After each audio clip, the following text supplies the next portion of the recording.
एका युवतीस फरफटत नेण्याच्या घटनेत दुर्लक्ष केल्याबद्दल रामनगर पोलीस ठाण्यातील 2 अधिकाऱ्यांना शो कॉज नोटीस बजावण्यात आली आहे.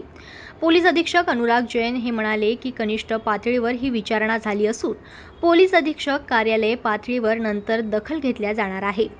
26 सप्टेंबरची ही घटना आहे. रात्री 7:30 वाजता श्रद्धा सुनील जोटिंग ही मैत्रीण साक्षी लोखंडेसह आर्वी मार्गाने पायी चालली होती. त्याचवेळी MH32C 7225 या क्रमांकाच्या कारने या दोघीस धडक दिली. त्यात श्रद्धा ही 100 मीटर अंतरावर फरफटत गेली. ते पाहून नागरिकांनी एकच ओरड केली. त्यामुळे कार चालक थांबला, पण घटना पाहून चालक व सोबत असलेले दोघेही पळून गेली. शेवटी काहींनी श्रद्धास बाहेर काढून लगेच सेवाग्राम रुग्णालयात दाखल केले.